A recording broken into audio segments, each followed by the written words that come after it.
আমার কাছেও মনে হইতেছে যে আপনার পরামর্শ শুনে আমাদের সব জায়গায় ভূত না দেখা উচিত।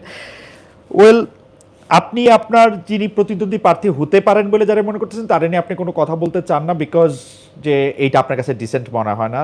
কিন্তু আমরা কয়েকদিন আগে আপনাকে একটা বক্তৃতা দিতে দেখলাম, যেটার মধ্যে আপনি বিএনপি সরকারকে সরাসরি এক ধরনের হুঁশিয়ারি দিয়েছেন, যেখানের মধ্যে আপনি বলতেছেন, আমি আপনাকে কোট করতেছি, জামায়াতে ইসলামীর আমির ডক্টর শফিকুর রহমান, জাতীয় নাগরিক পার্টির নেতা নাহিদ ইসলাম এবং শাইখুল হাদিস আল্লামা মামুনুল হক, এই তিন নেতা এক হলে 1 সপ্তাহের মধ্যে সরকারের পতন অনিবার্য হয়ে উঠবে বলছেন বীর বিক্রম ওলি আহমেদ। বলেছি। হ্যাঁ। এটা কেন বলেছি আপনাকে আমি বলি।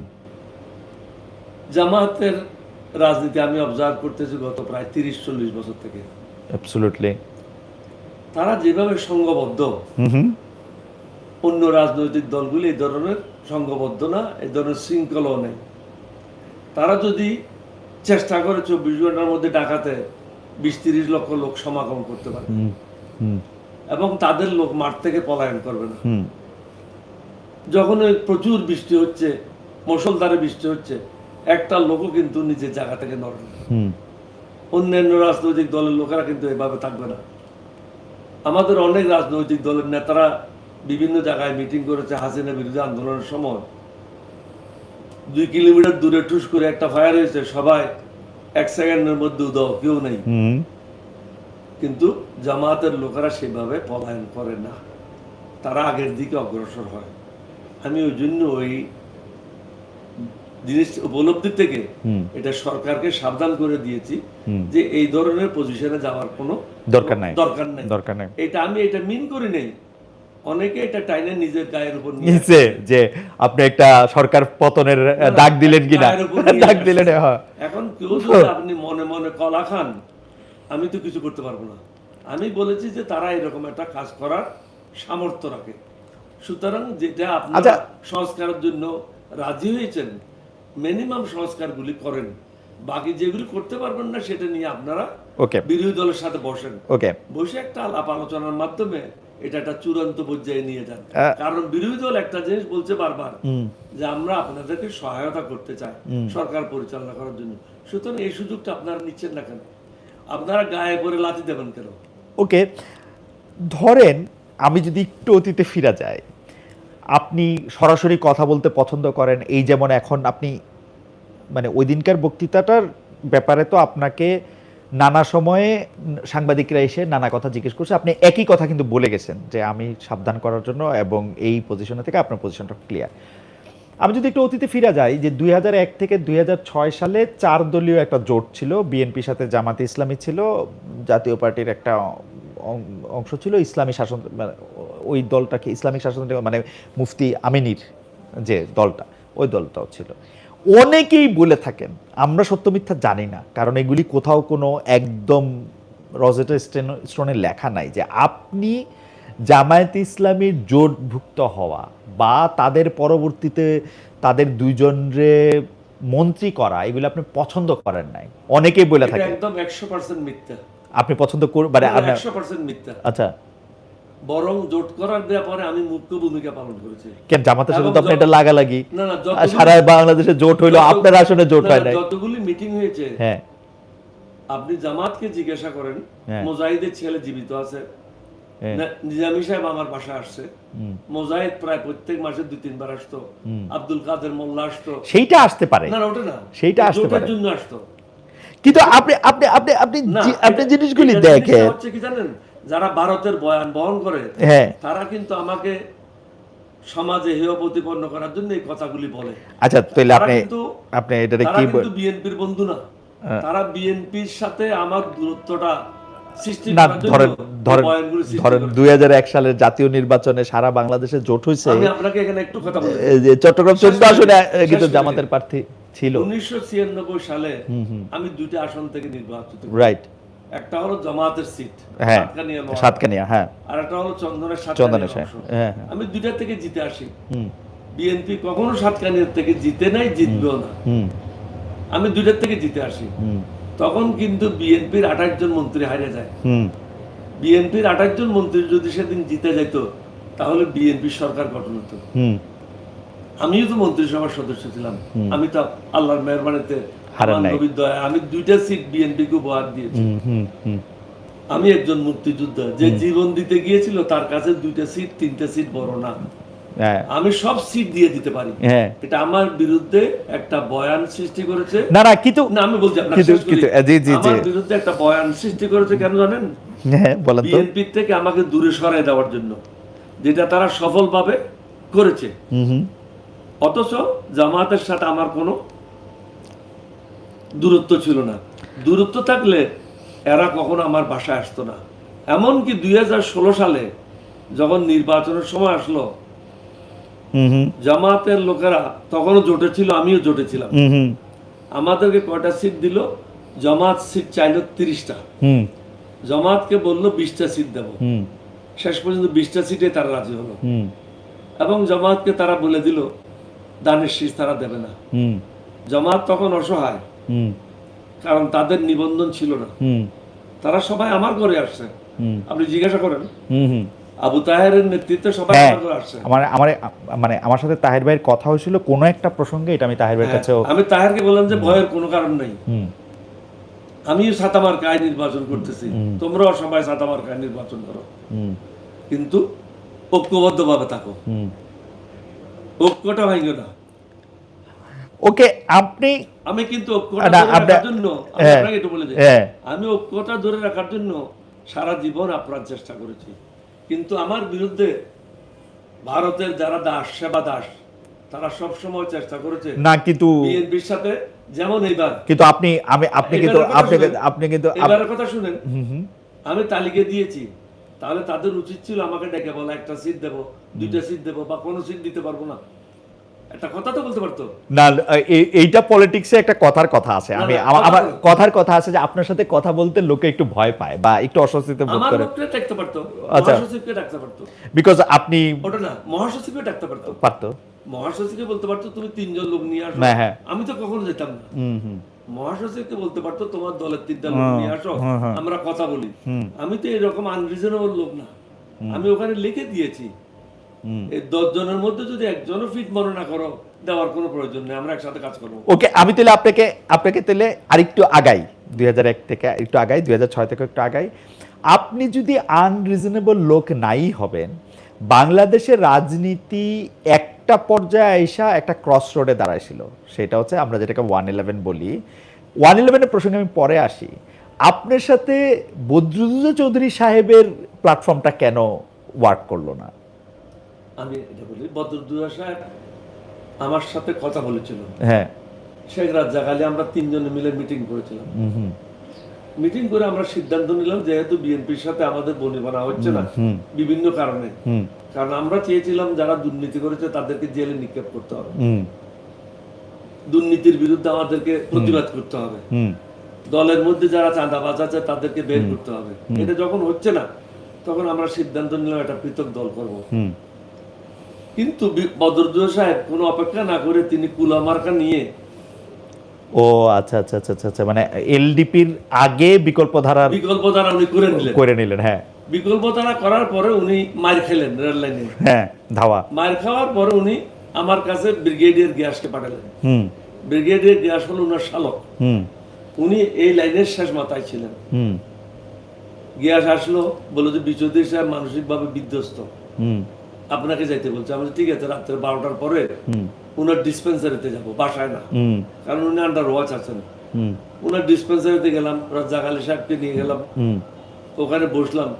ওনাকে তখন প্রথমে জিজ্ঞাসা করলাম যে আপনার সাথে কথা ছিল, আমরা 3 জনে মিলে একটা দল করব, যেটার নাম এখনো ঠিক করি নাই, ঠিক করব, কিন্তু আপনার এমন কি হলো আপনি মেজর মন্নানকে নিয়ে, আপনার ছেলেকে নিয়ে আপনি বিকল্প ধারা করলেন। তখন উনি বললেন যে এখন ক্ষমা করে দেন, যা করেছি করেছি, এখন আপনি কি করবেন? আমি একটা নতুন নাম ঠিক করেছি, লিবারেল ডেমোক্রেটিক পার্টি। উনি বললেন যে ঠিক আছে, আমি এবং আমার সাথে যারাই আছে, মেজর মন্নান, তারপরে প্রফেসর পাটোয়ারি ঢাকা বিশ্ববিদ্যালয়ের, বলছে আমরা সবাই আপনার সাথে এলডিবিতে যোগদান করব। উনি এলডিবিতে যোগদান করলেন, এবং প্রথমেই উনি আমাদের সাথে একটা কথা বললেন যে আমাদের একটা অফিস আছে। আমরা বিশ্বাস করলাম যে উনাদের অফিস আছে, কিন্তু পরে দেখলাম ওটা ওনার বাসা ছিল যেখানে আগুন লেগেছিল, ওকে। যার কারণে ওই বাসাটা খালি করে অন্যত্র চলে যান। ওই বাসাটা ব্যাঙে নতুন বাসা করার জন্য অপেক্ষা করছিলেন। তো প্রথমে আমাদের সাথে একটা শটামি করলেন, আসলে কোনো অফিস না, ওখানে নিয়ে গেলেন। ওনার সাথে আমার কথা হয়েছিল, আপনি হলেন মহামান্য রাষ্ট্রপতি, প্রত্যেকটা জায়গায় আপনি প্রধান অতিথি হবেন, কিন্তু সংগঠনটা আপনি আমার উপর ছেড়ে দেন। সংগঠনটা আমি গোছায় আপনার হাতে দিয়ে দিলে আপনি এটার উপরে না, কিন্তু আচ্ছা ঠিক আছে, শেষ করে নিন। আচ্ছা হ্যাঁ, আপনি এক সেকেন্ড হ্যাঁ শেষ করেন, কারণ আমার অনেক ওনার ছেলে বলল যে প্রত্যেকদিন টেলিভিশনে ডক্টর কর্নেল ওলি আহমদের চেহারা দেখা যায়, তোমার চেহারা দেখা যায় না। তখন ওনাদের মনে আসলো যে প্রত্যেকটা মিটিং উনি থাকবেন, আমি না। তো আমি ওটাতেও রাজি হলাম। কিন্তু পরে একটা জিনিস ঘটে গেল, আওয়ামী লীগের সাথে উনি বার্গেন করলেন সিট নেওয়ার জন্য 2008 সালের নির্বাচনে। ওখানে আওয়ামী লীগের পক্ষ থেকে আমাদেরকে 28টা সিট ছেড়ে দিল। উনি করলেন কি, একটা চিন্তা করলেন যে উনাকে নূর আলীর সিটটা চাইবেন উনি। আসলে নূর আলীর সিটটা নেওয়া ওনার লক্ষ্য ছিল না, কিন্তু হাসিনা কোনো অবস্থাতে নূর আলীর সিটটা দেবে না, কারণ নূর আলী হলো রেহানার বন্ধু। রেহানা একটা সিটে চায়, সেটা হলো নূর আলীর সিট। বদরুদ্দোজা সাহেবের লক্ষ্য ছিল ঢাকা 2 আসন, এটা নুরুল ইসলামের জন্য। হ্যাঁ বুঝছি। তো বসুন্ধরা নুরুল ইসলামের থেকে উনি তৎকালীন সময়ে 6 কোটি টাকা নিয়েছিল। যুগান্তরের মানে যমুনা গ্রুপের আর কি 6 কোটি টাকা দিয়ে ওই সিটটা বিক্রি করলো। তখন উনাকে আমরা ডেকে বললাম যে আপনি এখানে দুর্নীতি করেছেন। এই মিটিংটা হয়েছিল জিন্না সাহেবের বাসায়, আমাদের এমপি জিন্না। আমরা ওনাকে মান্নান সাহেবের বাসায় গুলশনে, ওনাকে সবাই সর্বসম্মতিক্রমে একটা কথা বললেন, আপনি সম্মানিত লোক, আপনাকে আমরা বেইজ্জত করতে চাই না। ওকে, আপনি পৃথক হয়ে যান, আপনি আপনার কুলামার্কায় বিকল্প দ্বারায় চলে যান, কারণ আপনি দুর্নীতি করেছেন। দুর্নীতিগ্রস্ত লোকের সাথে আমরা রাজনীতি করবো না।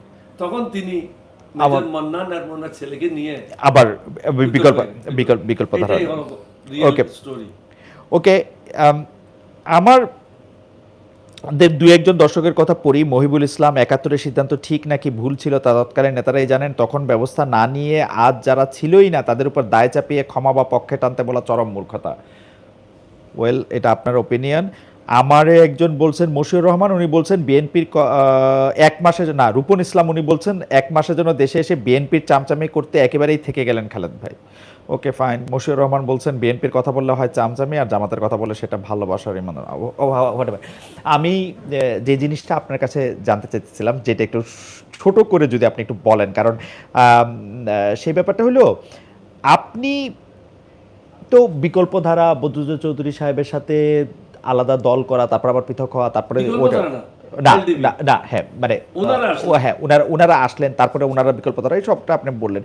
কিন্তু আপনি খেয়াল করেন যে জনাব শাহাদাত হোসেন সেলিম আপনাদের সাথে এলডিপি ছিলেন, বিএনপিতে গেছেন, আপনার বর্তমান মহাসচিব আসলে বিএনপির হয়ে ইলেকশন করছেন, মানে সর্বশেষ বর্তমান মহাসচিব আর এলডিপির। তো এলডিপির ইতিহাসটা এরকম ভাঙনের ইতিহাস কেন? এইটা যারা বাইরে হয়ে আসছেন তাদের কারো কাছে তারা অনেকেই অনেক জায়গায় মন্তব্য করেছেন যে আপনার কারণেই হয়তো তাদের বাইরে আসতে হয়েছে, অনেকে এরকম করে একটা ইঙ্গিত দিতে চাইছেন। এটা কি আপনি এরকম মনে করেন, নাকি মনে করেন যে সিট বা অন্য কিছুর ভাগাভাগি? আমি তাদের সম্বন্ধে যারা চলে গেছে বর্তমানে আমি তাদের জন্য দোয়া করি, আচ্ছা আল্লাহ যেন তাদেরকে সৎ পথে নিয়ে যায়, সত্যের পথে রাখে। কিন্তু তাদের সম্বন্ধে কোনো খারাপ কথা বলতে। কিন্তু আপনি কি খুব মেজাজি, মানে আপনি কি খুব ডমিনেটিং, লাইক আপনি কি নিজের এখনো একটা খুবই খুবই রেজিমেন্টেড আর্মি অফিসারের মতো আচরণ করেন? এটা যদি করতাম আমি এত দূরে পৌঁছতাম না। না, আমি যদি এত দূরে, আপনার আরো অনেক দূরে যাওয়ার কথা ছিল, আপনি এরকম দেখে পৌঁছেন না, এরকম তো হতে পারতো। আমি নিই নেই হাসিনা 1996 সালে প্রধানমন্ত্রী করতে চেয়েছিল, আমি নিই। কিন্তু আপনার কাছে কি মনে হয় না যে না, আমি একটা জিনিস কি অন্যায় কোনো অন্যায়ের প্রশ্ন আসতেছে না, অন্যায়ের প্রশ্রয় দিই না। আচ্ছা, অনেক অন্যায় আবদার নিয়ে আসেন যে আমার এই ব্যবসাটা নিয়ে দেন, আমার ওই ব্যবসাটা নিয়ে দেন, এগুলোর মধ্যে আপনি না। আমি বলি যে না, আমি যদি তোমাকে দিতে পারি তাহলে আমি নিজে করলাম না কেন? যেমন ধরেন ডক্টর আপনি পার্টিটা চালানোর সময় কি ব্যবসায়ীদের থেকে টাকা নেন? ডক্টর ইউনূস সাহেব, হ্যাঁ, উনি তত্ত্বাবধায়ক সরকারের প্রধান থাকা অবস্থায় নিজের ইউনিভার্সিটি নিলেন, নিজের গ্রামীণ ফোনের জন্য টাকা মাফ করে দিলেন। এটার জন্য ওনার বিচার হওয়া উচিত। কারণ উনি তো সরকারি পজিশনে থেকে এটা অপব্যবহার করেছেন। Conflict of interest, absolutely conflict of interest, conflict of interest. আমি তো মন্ত্রী ছিলাম, আমি তো রেলের 1 ঘন্টা জমি নিই নাই, 1 কাঠা জমি নিই নাই। আমি তো রোড এন্ড হাইওয়েজের জমি নিই। আপনি এলডিপি পার্টি, আমি তো গুলশনে বনানীতে 5-6 বিঘা জমি নিয়ে থাকতে পারতাম। আমি তো 5 কাঠার উপরে ক্যান্টনমেন্টে থাকতাম না। আপনি এলডিপি পার্টিটা চালাইতেন কেমনে? মানে আমাদের সবাইকে প্রত্যেক মাসে চাঁদা দেয়। আচ্ছা, কেউ 2000, কেউ 1000। ব্যবসায়ীদের থেকে টাকা নেওয়া বা ওরকম কোনো না, আমরা কোনো এরকম ভাবে আমরা করি না। আমাদের যারা সদস্য আছে, বিশেষ করে যারা প্রেসিডিয়াম সদস্য বা ভাইস প্রেসিডেন্ট, কেউ 2000, কেউ 3000, কেউ 5000, কেউ 10,000 টাকা দেয়। আমাদের ওই রকম টাকা খরচ নেই। আমাদের হলো শুধু অফিস ভাড়াটা দিতে হয়, এটাই হলো মূল খরচ। বাকিরা প্রত্যেকে নিজের নিজের খরচগুলো সামলায়। আচ্ছা, একটা বিষয় বাংলাদেশের ইতিহাসের জন্য খুব বড় ঘটনা এবং খুব সিগনিফিকেন্ট ঘটনা, এবং আমি বলবো জামায়াতে ইসলামীর আমির ডক্টর শফিকুর রহমান সাহেব বলার পরে সে, এবং তারপরে আপনি যখন ওটাকে এন্ডোর্স করছেন তখন এটা আরো মানে সামনে চলে আসছে। মানে সাবেক রাষ্ট্রপতি, মরহুম রাষ্ট্রপতি জিয়াউর রহমান সাহেবের ঘোষণা নাকি আপনার রিভোল্ট? আপনি একদম নিরপেক্ষভাবে, অন্য কোনো কিছু থেকে না, একদম নিরপেক্ষভাবে কোনটাকে আপনি আগায় রাখবেন আসলে? খুব সংক্ষেপে যদি বলেন, এটা খুব কঠিন কাজ, because you are the actor. হ্যাঁ, যখন আমি বিদ্রোহ করি তখন জিয়াউর রহমান সাহেব তো উপস্থিত ছিলেন না। তিনি চট্টগ্রাম বন্দরে যাচ্ছিলেন। তিনি আসার আগেই আমি ক্যাপ্টেন আহমদ আলী 8ম বেঙ্গল রেজিমেন্ট তাকে অ্যারেস্ট করি, লেফটেন্যান্ট আজমকে অ্যারেস্ট করি, লেফটেন্যান্ট হুমায়ুনকে অ্যারেস্ট করি, বিডিআর এর তৎকালীন বিডিআর এর মেজর হামিদকে অ্যারেস্ট করি, ক্যাপ্টেন নজরকে অ্যারেস্ট করি। তাহলে বিদ্রোহ যদি আমি প্রথমে না করি, 5 জন অফিসারকে অ্যারেস্ট করলাম কিভাবে আপনি বলেন?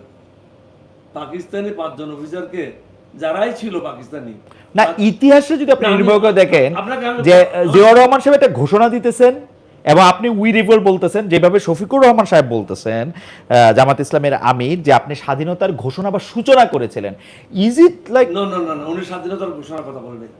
আমার কাছে এসিআর আছে, আপনি যদি দেখতে চান অরিজিনাল ডকুমেন্ট আমার কাছে এখানে না, উনি স্বাধীনতার ঘোষণা বা না, এটা এখানে আছে। হ্যাঁ, এখানে 2 জন, এটা অবশ্যই আমি দেখি, আমি এটার কপিও নিতে চাই, আমি এটা পরে এটা এখানে 2 জনের লেখা আছে। হ্যাঁ, জিয়াউর রহমান সাহেব নিজে লিখছেন, this officer played the main role which enabled 8 Bengal, East Bengal. একজন লিডার তো বলবেই যে তার যে অফিসাররা ছিল, they played the main role. না, সবাই কথা বলেন, তো আমার কথা বলছে। হ্যাঁ, আপনারই তো, because you are a valiant soldier. আপনার কথা তো অন্য অফিসারও তো ছিল বাঙালি, তাদের কথা তো বলেন। মেইন রোল যখন একটা লিডার বলে, দ্যাট নেসেসারিলি এইটা কি মিন করে যে আমি তার রোলটা ফলো করছি, নাকি আমি তারে আসলে রিকগনাইজ? আমি এগুলি নিয়ে বিতর্ক যাচ্ছে না। উনি নিজের এটা লেখা, হাতে লেখা, উনি বলছেন আমি সর্বপ্রথম বিদ্রোহ করেছি এবং পরবর্তী পর্যায়ে next senior most officer major. আপনার কথা কিন্তু পরিষ্কার এবং আপনার কথা কিন্তু কনসিস্টেন্ট ডক্টর আহমেদ, আপনি খেয়াল করেন আপনার কথা কিন্তু কনসিস্টেন্ট। আপনি বলতেছেন যে আপনি সর্বপ্রথম বিদ্রোহ করতেছেন, এইটা নিয়ে কিন্তু হ্যাঁ, আপনি সর্বপ্রথম বিদ্রোহ করতেছেন, এটা কিন্তু কোনো সমস্যা নাই। কিন্তু স্বাধীনতা ঘোষণা করার ব্যাপারে, স্বাধীনতার ঘোষণা বা সূচনা করেছিলেন, স্বাধীনতা ঘোষণার ব্যাপারে নেক্সট সিনিয়র মোস্ট অফিসার হলো শওকত সাহেব। হ্যাঁ, মীর শওকত আলী সাহেবের কথা, মীর শওকত আলী সাহেবের কথা। মীর শওকত আলী লিখছেন, দিস অফিসার হ্যাঁ, he asked Ziaur Rahman two declare independence. এটা লিখিত ডকুমেন্ট, ওকে, এটা আমার নিজের কথা না। না, অনেক সময় হয় কি, আমি ডক্টর আহমেদ, এটা আপনি আমাদের চেয়ে অনেক বেশি জানেন, কিন্তু অনেক সময় হয় আমি কি, তো স্বাধীনতা ঘোষণা করি নাই, উনি করছেন, বাট উনাকে আমি নিয়ে রেডিও স্টেশনে গেছি, পাশাপাশি বসছি, উনি ঘোষণা করেছেন, উনার নেতৃত্বে আমি কাজ করেছি।